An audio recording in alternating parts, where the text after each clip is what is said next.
Hello again, everyone.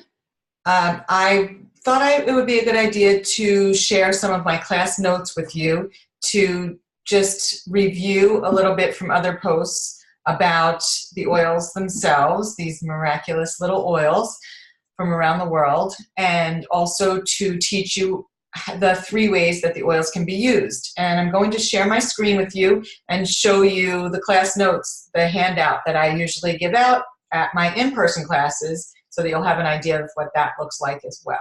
So let me just click share, and I will get to that in a second. Okay, so hopefully now you can see my screen, and as you can see, the first part goes over what essential oils are, which I did show a video of that, but just to show you what I show people and teach in my classes, it's a slight bit different. So a peppermint leaf, you can see magnified in this one picture in the essential oils are effective area.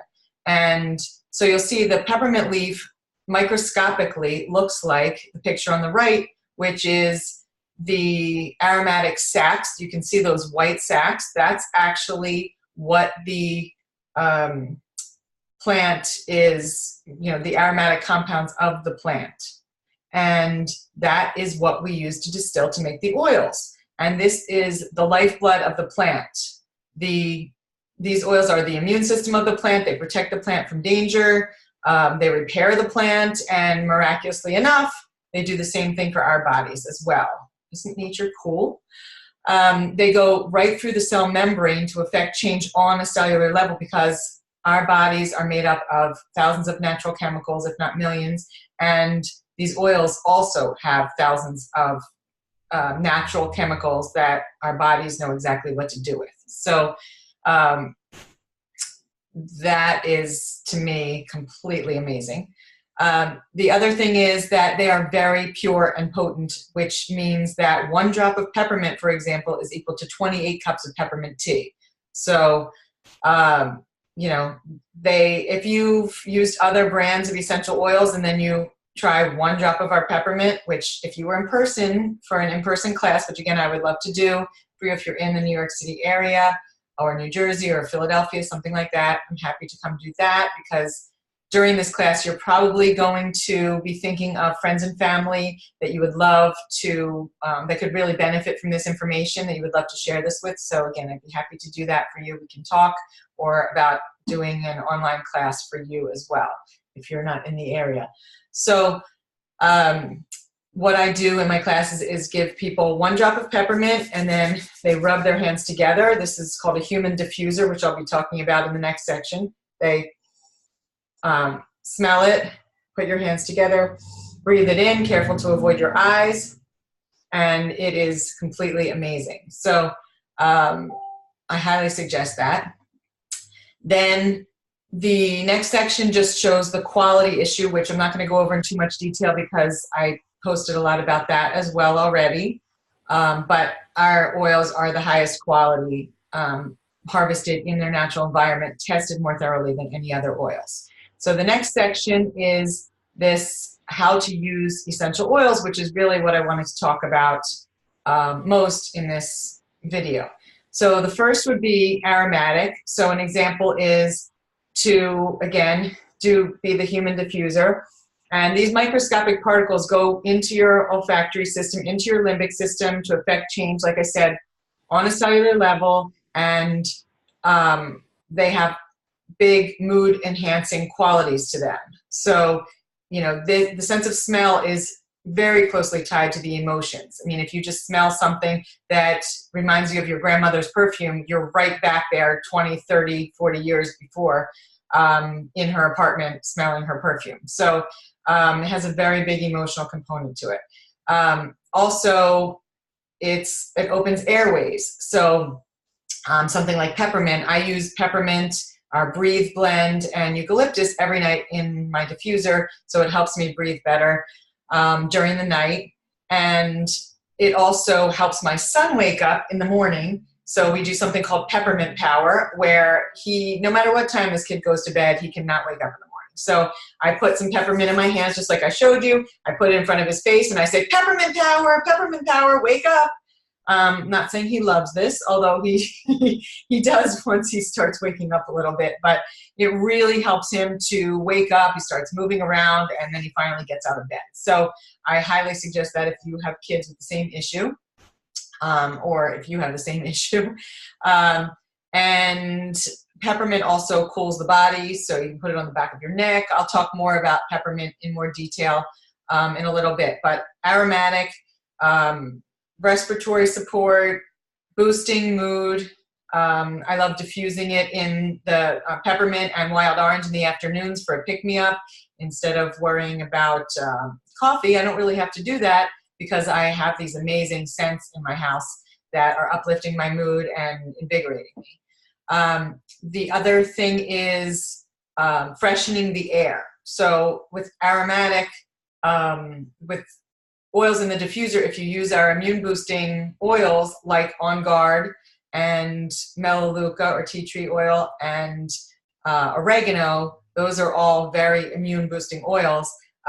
If you use those in your diffuser, then if someone feels like they're coming down with something, no one else is feeling it, it doesn't spread because you're cleansing the air. So that's pretty amazing too. And it also helps obviously with immune support for the person who is feeling like they're under the weather. The second way that we commonly use oils is topically. So you can put it on the affected area. So let's say lavender for some kind of skin issue. You can put it on, I suggest for sensitive skin or for kids or for the elderly, to dilute it with some fractionated coconut oil. That is coconut oil that the fatty lipids have been removed, and it doesn't smell like coconut, and it's just great because it absorbs into your skin really well with the essential oils. It absorbs more slowly over time in concentrated areas. So like I said, if you have any kind of skin issues or something like that. You can also put the oils on pulse points, on the temples, for any head tension. What else? On the bottoms of the feet is actually a great place because the bottoms of your feet are not as sensitive. You can actually put some of the more quote-unquote hot oils like the On Guard that has cinnamon and clove in it, things like that, that normally you wouldn't put on directly on your skin or on kids' skin, but you can put it on the bottoms of their feet, either diluted or not, but as long as they're over, let's say, 8, 9 years old, you can just put it directly on the bottoms of their feet. It soaks into the bloodstream within 30 seconds to affect change on a cellular level. So I really like applying on the feet. And I go by the reflexology points. So if my kids feel like they're coming down with something in their head, I put it on the bottoms of their big toes, and then I kind of spread the rest on because that helps. That correlates to the head, spine, and neck of the body. So again, our bodies are pretty miraculous. Deep Blue is an example of a topical oil that we have that has wintergreen and camphor and things in it, and it's really great for muscle aches and pains or for more chronic type of muscle issues. You can put it on, and it really helps to, with comfort and for calming of those muscles. We have a Deep Blue rub that I believe I pictured here, and that is great for topical use as well. So again, that's kind of how you would use oils topically. I'm going to be posting about oil safety as well, so I'll be posting more about dilution and things like that, how you would dilute for babies versus older kids and things like that. Just to go into a little detail, I would use 1 teaspoon of a carrier oil like the fractionated coconut oil to 1 drop of, let's say, lavender for a child under 5. For an infant, let's say up to 1, 2 years old, I would do 1 tablespoon of carrier oil with 1 drop of lavender or tea tree oil or something like that if you're going to apply it on their spine topically or on the bottoms of their feet, something like that.